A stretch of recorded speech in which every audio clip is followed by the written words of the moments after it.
My wife told me I didn't marry you for your personality when I lost my job, and I am still processing what 12 years of marriage actually meant to her. Okay, viewers, I am 38. Just got laid off from my tech job after 8 years.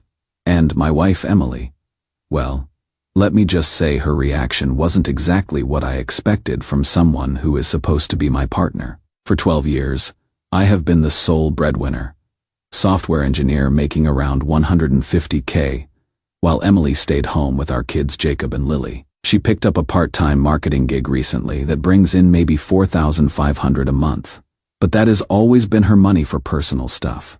Never questioned it. I was proud to provide everything. Mortgage, private school tuition, family vacations, her car payments, all of it. When I got laid off in January, I actually felt relieved. I know that sounds crazy, but I had solid savings built up and thought this might be a chance to reset. Spend more time with the kids, maybe find something even better instead of jumping at the first offer. Emily seemed calm about it initially, supportive, even, but here is where everything went sideways. After about 2 months of me being selective about job opportunities, Emily started getting restless. She would make these little comments about how I should just take anything, even if it meant cutting my salary in half. When I explained that I wanted to find the right fit rather than panic, she got frustrated. Then last month, we were having dinner with her parents, and she just let loose. Started complaining about how I was being too picky and sitting around doing nothing while she had to worry about money. Her dad actually looked uncomfortable. But the part that really got me was when her mom asked if maybe this was temporary and I would find something soon. That is when Emily said it. I didn't marry Daniel for his personality. I married him because he could provide for our family. And right now, he is not doing that. The table went dead silent. Her parents looked mortified. I felt like I had been punched in the stomach. 12 years. 12 years of putting her and the kids first. Never questioning where her paycheck went.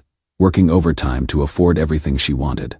And apparently, my worth as a husband was just my bank account. I excused myself and went to the bathroom.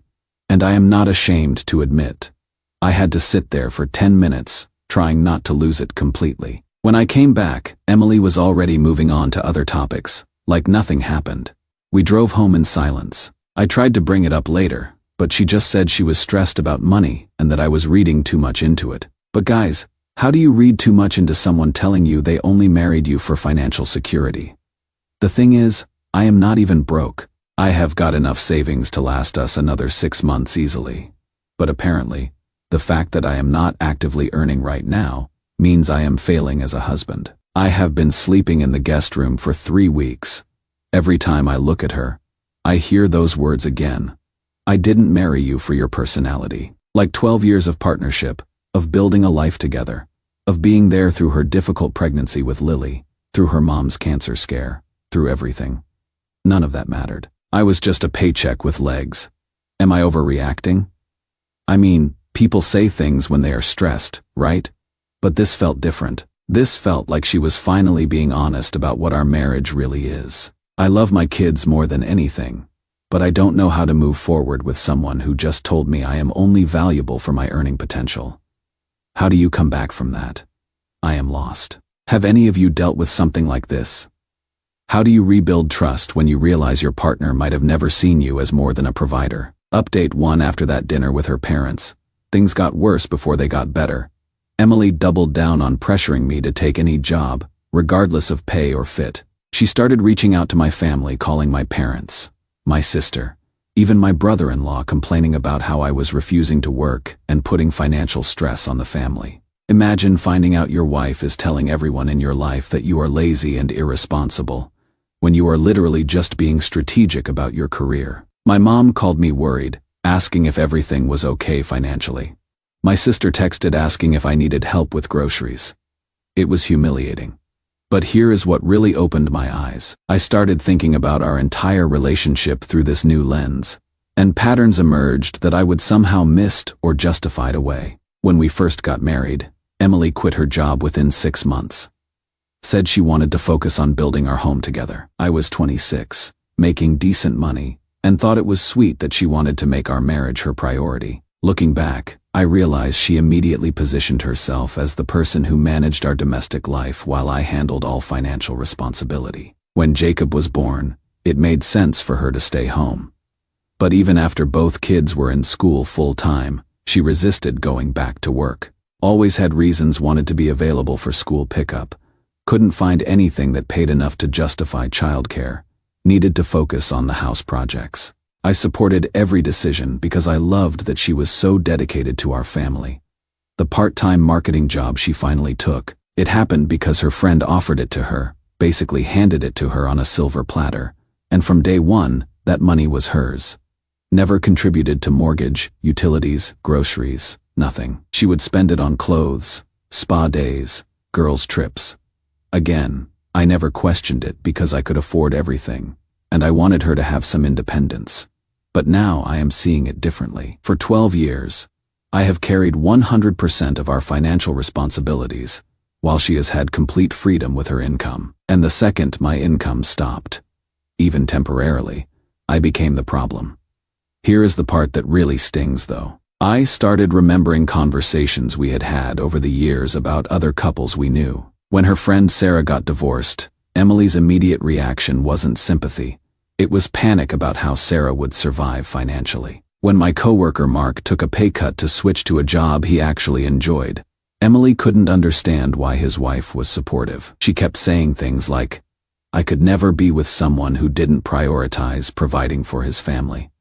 I thought she was just practical. Now I realize she was telling me exactly how she viewed marriage as a financial arrangement where the man's primary value is his earning capacity.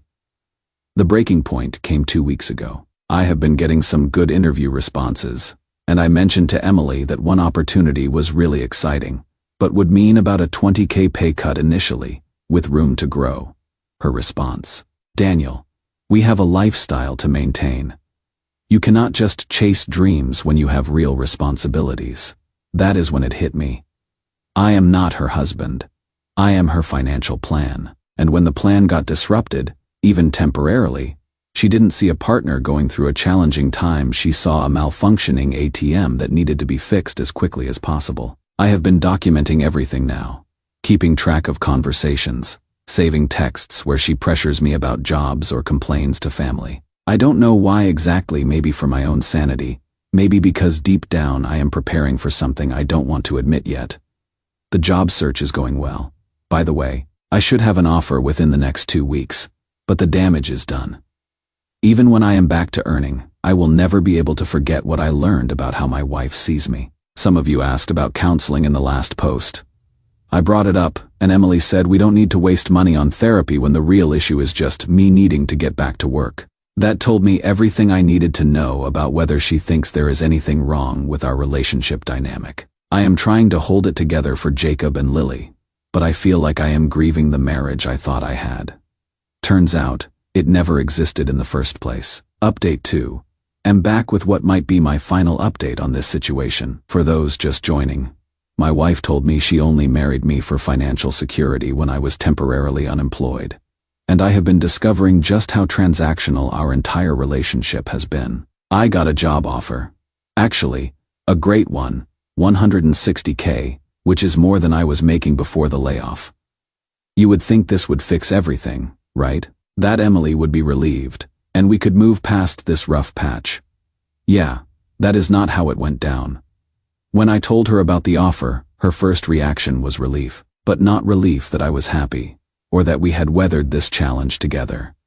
Relief that her financial security was restored. She literally said, "Thank goodness, now, things can go back to normal." But here's the thing for me, nothing can go back to normal. Because during those 5 months of unemployment, I saw who my wife really is when the money stops flowing, and it wasn't pretty. Let me tell you about the final conversation that ended our marriage, at least emotionally. This happened last week, after I had accepted the job, but before I started. I tried one more time to address what happened, to see if we could work through this. I sat Emily down and said I needed us to talk about the things she said during my unemployment, and how they made me feel. Her response: "Daniel, you are being dramatic. I was stressed about money, and I said some things I didn't mean. But you have a job now, so why are we still talking about this?" I explained that her reaction showed me she only values me as a provider, not as a person or partner. That 12 years of marriage should have earned me more support during a temporary setback. And that is when she said the words that ended everything for me. But providing is your job as a husband. That is what men do. I take care of the house and kids. You take care of the money. When you stopped doing your part, of course I was upset. I asked her what would happen if I got sick, or injured, or lost my job again. What if I couldn't be the provider anymore? She actually thought about it for a minute, then said, I guess we would figure something out. But Daniel, that is not going to happen. You are good at your job. But what if it did? I pressed. She got irritated. Why are you asking hypothetical questions? You have a job now. This conversation is pointless. That is when I realized she couldn't even conceive of a version of our marriage where I wasn't primarily valuable for my earning potential. In her mind, a husband who cannot provide isn't really a husband at all. I have spent 5 months having my self-worth attacked. My family turned against me, and my role as a partner reduced to nothing more than a bank account. And now that the crisis is over, Emily expects me to just forget it happened and go back to being her personal ATM. But I cannot forget. Every morning when I wake up next to her, I remember that when I needed her most, she kicked me while I was down. Every time she spends money on something for herself, I think about how she refused to contribute her income when we needed it, but demanded I take any job, even one that would make me miserable. The worst part is the kids. Jacob asked me why mommy and daddy don't talk much anymore. How do you explain to a 9-year-old that his parents' marriage was built on a foundation that crumbled the moment Daddy's paycheck stopped coming in? I am seeing a lawyer next week. Not because I want a divorce, but because I need to understand my options. I need to know what life would look like if I stopped pretending this marriage is something it never was. Emily has no idea. She thinks everything is fine now because I am employed again. She is already planning our summer vacation, talking about private school options for next year, making all the same assumptions about my money that she has been making for 12 years. But I am done being someone's financial plan. I am done being valued only for what I can provide, not for who I am. I spent 12 years being a husband, a father, a partner, a best friend, a supporter through every challenge she faced. And when I faced my first real challenge, I discovered that none of that mattered to her. Only the money mattered. Some of you warned me in earlier posts that this kind of revelation changes everything permanently. You were right. I cannot go back to the way things were because I now know the way things were was never real. I start the new job on Monday. Emily thinks this means our problems are solved, but for me, it is just the beginning of figuring out what comes next. Final update: I filed for divorce 2 weeks ago. Emily was completely blindsided, which tells you everything you need to know about how differently we have been experiencing our marriage. When I served her the papers, her first words weren't about our relationship or our kids, or even asking why. They were, "But you just got a good job again. Why would you do this now?" Even in that moment, facing the end of our 12-year marriage, her primary concern was the financial implications. Not the emotional ones, not what went wrong between us, just the money. I tried to explain one last time. I told her that her reaction to my unemployment showed me she never saw me as a full partner, just as a provider. That when I needed support, she gave me ultimatums. That when I needed understanding, she complained about me to everyone we know. Her response: "Daniel, you are throwing away a good marriage because you cannot handle that." I was stressed about money for a few months. 5 months of my self-worth being attacked, of being treated like a failure for being strategic about my career, of having my value as a husband reduced to my bank balance. And she calls it a few months of stress. But here is what really sealed it for me.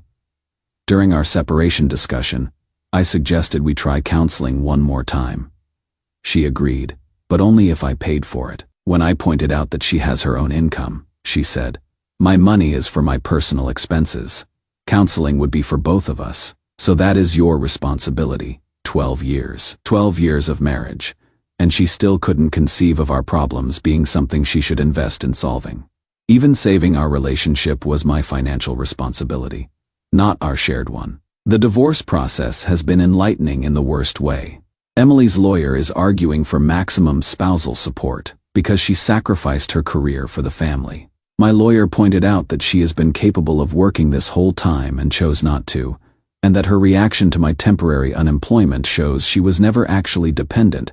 She was just comfortable letting me handle everything. Emily told the mediator that she shouldn't be punished financially for marrying someone who agreed to be the provider. Like even now, even facing divorce, she sees our marriage as a contract where I provide money and she, exists, benefits, takes. The kids are struggling, obviously. Jacob keeps asking if daddy is moving out because he doesn't love mommy anymore.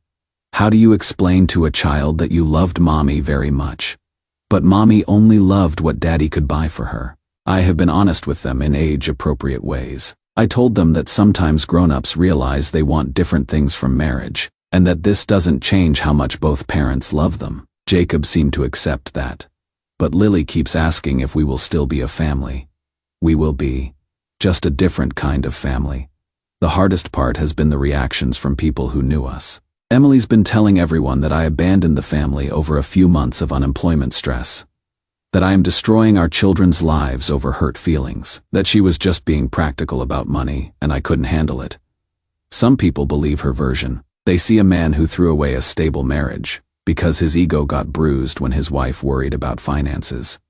They don't understand that this was never about ego or hurt feelings. This was about discovering that the person I thought knew me best, loved me most, valued me as a complete human being, actually only valued me for my earning capacity. And when that capacity was temporarily interrupted, she didn't see a husband going through a difficult time. She saw a broken ATM that needed to be fixed or replaced. But some people get it. My brother told me he had noticed for years how Emily talked about money, how she seemed to view my income as her entitlement, rather than our shared resource. My sister said she always thought it was weird how Emily never contributed financially but had such strong opinions about how I should earn. Even my dad, who usually stays out of these things, said something that stuck with me, son. A good woman stands by her man when times get tough. She doesn't kick him when he is down. I am not saying Emily is evil or that she consciously set out to use me. I think she genuinely believed that marriage is supposed to be this way: man provides, woman benefits. But when I needed her to see me as more than a provider, she couldn't do it. When I needed her to be a true partner, she didn't know how. The new job is going great. I am happier at work than I have been in years, partly because I took the time to find the right fit instead of panicking into the first offer. Ironic, considering that patient approach is what caused our marriage to implode. I am also happier at home. The house is quieter, but it is peaceful instead of tense. I don't wake up every morning wondering if today's the day Emily will make another comment about my value being tied to my paycheck. I don't have to watch her spend money on herself while lecturing me about financial responsibility. The house will be sold. I am getting an apartment nearby so the kids can stay in the same school district. It is smaller than what we had, but it is mine. Every bill I pay is for something I chose, not something I was expected to provide for someone who saw me as an obligation rather than a partner. I gave Emily 12 years of my life, my best earning years, my complete devotion and financial support. I asked for nothing in return, except to be seen as more than a paycheck. And when I needed that most, I learned she couldn't give it to me. I don't regret the marriage because it gave me Jacob and Lily, who are the best parts of my life. But I regret staying with someone who never saw me as a whole person, just a financial resource.